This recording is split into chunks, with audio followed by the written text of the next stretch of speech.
Hello, my positively inspired family, and welcome to the Get Positively Inspired podcast.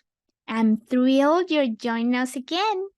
If you're tuning in for the first time, we're diving into part two of this week's topic on mindfulness in the workplace, enhancing focus and productivity, which we've titled Implementing and Sustaining Mindfulness in the Workplace.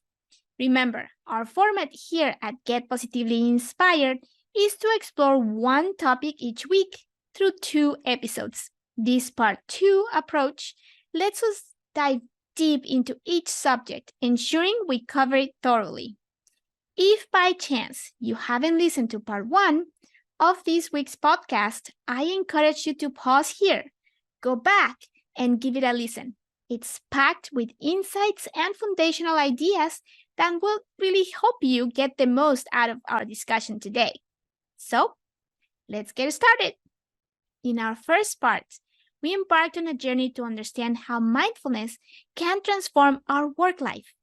We explore what mindfulness is, how it helps reduce stress, improves our focus, and how it intertwines with emotional intelligence. We also peeked into how mindfulness can shape our culture in the workplaces, turning them into environments where every person can thrive. But knowing about mindfulness and actually living it are two different things, aren't they? It's like knowing just how to swim versus actually diving into the water. That's why, in this second part, we're not just going to talk about ideas. We're going to learn how to put these ideas into action. Implementing mindfulness in our daily work life means taking small but mighty steps every day. Imagine each day as a new opportunity to practice being present, aware, and in the moment.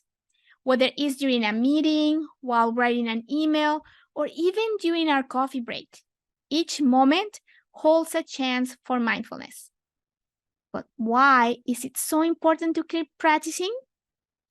Just like watering a plant helps it grow, regularly practicing mindfulness helps our mind grow stronger in being calm, focused, and compassionate. And when we keep at it, these moments of mindfulness start connecting like dots, creating a beautiful picture of a balanced and fulfilling work life. So, as we move forward today, think of this as laying down stepping stones. Each stone is a practice, an exercise, a habit we can form to keep our journey towards mindfulness steady and rewarding. Remember, mindfulness is not just a one-time event. It's a journey we embark on every day. And I'm here with you every step of the way. So, stay tuned as we dive deeper into the practical step-by-step ways we can weave mindfulness into the fabric of our work lives. Together, we'll explore how to make mindfulness a living, breathing part of our daily routine, ensuring long-term benefits and a deeply fulfilling work experience. Thank you for being part of our positively inspired family. Let's continue this inspiring journey together. Moving forward in our mindfulness journey at work, let's focus on how we can build a mindfulness program right where we are.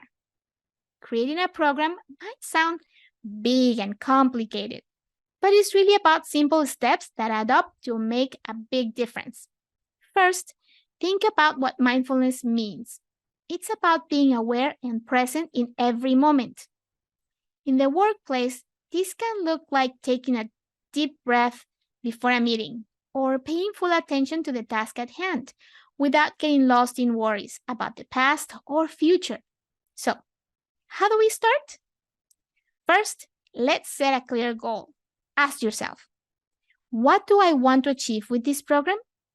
It could be to reduce stress, improve focus, or just create a happier workplace. Goals gives us direction and something to aim for. Next, it's about bringing in mindfulness practices that everyone can do. This could mean starting meetings in a 1-minute mindfulness exercise, having quiet zones for meditation, or even short guided relaxations during breaks. The key is to make these practices simple and easy for everyone to join in, no matter how busy they are. But remember, each workplace is different. What works in one might not work in another. That's why customization is key. This means thinking about what your team enjoys and what they need. For instance, if your team loves being active, try introducing mindfulness through gentle stretching or mindful walking. It's all about making mindfulness a natural part of your workday, not something extra or stressful. By fitting mindfulness into the rhythm of your day, it becomes less of a task and more of a refreshing break for your mind. Now, let's talk about leadership. You see, the way a team feels and acts often mirrors their leaders. If a leader is calm, present, and mindful, it's much easier for the team to be the same. Mindful leadership is about being aware of yourself and your impact on others. It means listening carefully, responding thoughtfully, and being fully present in interactions with your team. This doesn't mean leaders need to be perfect. Nobody is. But it's about trying to be mindful every day and learning from each moment. One great way to understand this is by looking at a case study or stories from real workplaces where mindful leaders make a big difference. For example, a leader who starts every meeting with a moment of silence, allowing everyone to settle and focus, can help create a more thoughtful and creative space. Leaders also play a crucial role in supporting and encouraging mindfulness in their teams. This could be through providing resources, time, and space for mindfulness practices. Again, it's like planting a garden. The leader provides the soil, seeds, and water, but it is up to the team to let the garden bloom. Leaders practicing mindfulness can lead to happier teams, better communication, and a more positive work environment. It's about creating a culture where people feel valued and heard, and where being present isn't just encouraged, it's the norm. So, to all the leaders out there, remember, your actions and your approach to mindfulness can shape the entire experience of your team. Lead with intention and presence, and watch as mindfulness transforms not just you, but the entire workplace. Stepping into the next part of your journey, let's dive into how we can really tell if mindfulness is helping us at work. Sometimes it's easy to feel the change, like feeling calmer or having a clearer mind. But how can we actually measure this? Think about it. Like when using a ruler to measure how tall we've grown. We need the right tools to see our progress. One big thing with mindfulness is it can improve productivity. How much and how well we do at work. It's like how a well-oiled machine runs smoothly. Mindfulness helps our minds run better. Companies sometimes use surveys or tools to check how their employees are doing. They might ask questions like, how stressed do you feel? Or how happy are you at work? By comparing these answers from before and after introducing mindfulness, we can see the changes. If more people say they are feeling better and less stressed, it's like a big green light showing that mindfulness is working. Another cool way to see the impact is through feedback and discussions. This is like when you talk about a movie with friends to understand it better. In the same way, talking about experiences with mindfulness in the workplace can give everyone valuable insights. By sharing, we learn what's working and what can be improved. Now, let's connect mindfulness with creativity and innovation. Innovation means coming up with new smart ideas, like inventing a new game or finding a new way to solve a problem. Creativity is like the color and life in our thoughts and ideas. Mindfulness opens up our minds, making it easier to be creative and innovative. It's like clearing out a cluttered room, so you have a space to dance. When our minds are clear and present, we're more likely to think of unique ideas or see things from a different angle. So, how do we use mindfulness to boost creativity in teams? It's about creating an environment where new ideas are welcome and where it's safe to think differently. This can be done through mindful exercises focused on opening up our thoughts. For example, a practice might involve paying attention to our surroundings and noticing 5 new things we hadn't seen before. This practice trains our minds to look beyond the usual, encouraging fresh ideas and perspectives. Group activities can also help, just like playing a team sport helps everyone work better together. Group mindfulness practices can build a team's creative energy.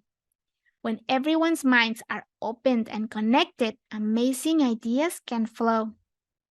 Remember, a mindful workplace isn't just about working better. It's about creating, innovating, and thinking in ways that are new and exciting.